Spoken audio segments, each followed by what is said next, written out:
This was the president speaking from his Mar-a-Lago resort just a few minutes ago. On Tuesday, Syrian dictator Bashar al-Assad launched a horrible chemical weapons attack on innocent civilians. Using a deadly nerve agent, Assad choked out the lives of helpless men, women, and children. It was a slow and brutal death for so many. Even beautiful babies were cruelly murdered in this very barbaric attack. No child of God should ever suffer such horror. Tonight I ordered a targeted military strike on the airfield in Syria from where the chemical attack was launched. It is in this vital national security interest of the United States to prevent and deter the spread and use of deadly chemical weapons. There can be no dispute that Syria used banned chemical weapons, violated its obligations under the Chemical Weapons Convention, and ignored the urging of the UN Security Council. Years of previous attempts at changing Assad's behavior have all failed, and failed very dramatically.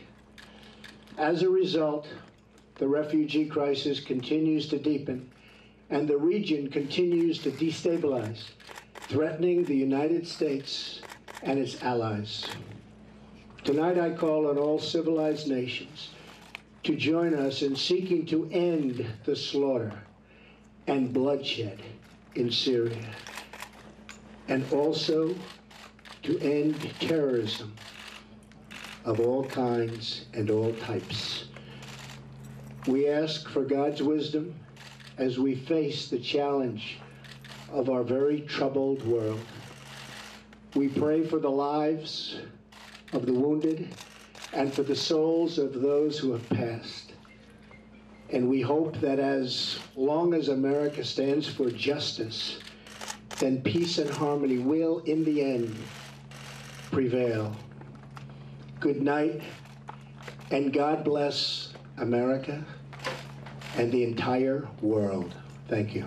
The President of the United States a few minutes ago announcing what is a narrowly targeted and limited military strike. 59 cruise missiles launched tonight against a single Syrian air base, which the United States says was the base that launched the attack earlier this week, dropping sarin nerve gas on 80 and more civilians.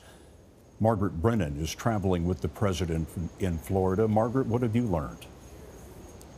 Well, Scott, this is not a declaration of war, but it is a declaration that President Trump is putting the credible threat of military force back on the table when it comes to any threat that he is looking at right now, and specifically when it comes to the use of sarin gas, as you just said, which the U.S. now assesses with a high degree of confidence was the nerve agent used to kill those civilians in northern Syria this week. Sarin gas banned all around the world, banned 20 years ago this month as an illegal weapon. Margaret Brennan, thank you very much. There will be more about this story on your late local news on this CBS station, as always on our 24-hour streaming news service, CBSN. And be sure to catch all the latest developments tomorrow on CBS This Morning. I'm Scott Pelley, CBS News in New York. For news 24 hours a day, go to cbsnews.com.